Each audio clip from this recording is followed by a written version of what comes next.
डाक बंगले का रहस्य। पुरुलिया, पश्चिम बंगाल। पश्चिम बंगाल के पुरुलिया जिले में घने जंगलों के बीच एक पुराना डाक बंगला है। लोगों का कहना है कि वहां रात को अजीब अजीब आवाजें आती हैं। कोई वहां एक रात भी नहीं टिकता। पर क्यों?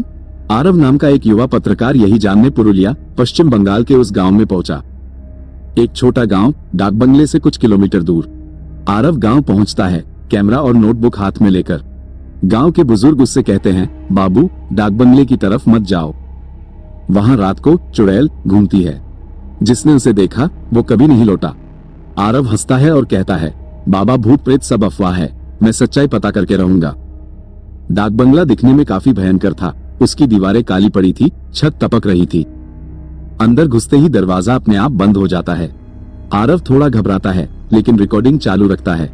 आरव रिकॉर्डिंग करते हुए बोलता है, ये एक पुराना बंगला है, लेकिन कुछ खास नहीं।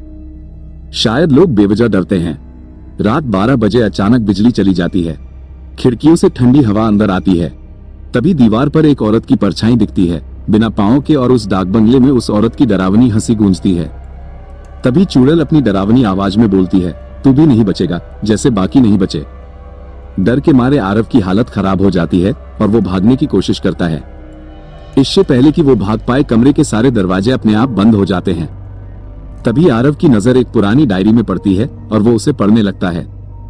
उसमें लिखा था, साल 1902 में इस डाक बंगले में एक अंग्रेज अफसर ने अपने गलत इरादे की वजह से गरीब आदिवासी लड़की की जान ले लेता है।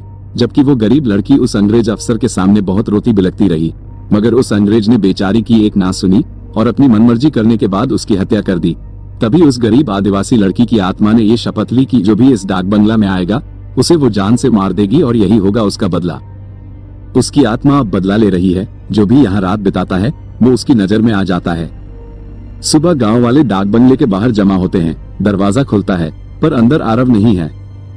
सिर्फ उसकी रिकॉर्डिंग मशीन जमीन पर पड़ी है। उसमें आखिरी आवाज है, ये मजाक नहीं है, वो हकीकत में है, मुझसे बहुत बड़ी भूल हुई। ये रिकॉर्डिंग देख के गांव वालों की आंखों में आंसू आ जाते हैं और वो बोलते हैं, काश आरव उस रात हमारी बात सुन लेता तो आज वो हमारे बीच जिंदा रहता। कहते हैं, आज भी अगर कोई उस डाक बंगले में जाता है तो चुड़ैल की मुस्कुराहट के साथ साथ आरव की भी चीखें सुनाई देती हैं। हमारी कहानी देखने के लिए धन्यवाद। अगर आपको ये पसंद आए तो कृपया लाइक, शेयर और सब्सक्राइब करें ताकि आपको हमारी आने वाली कहानियां मिल सकें।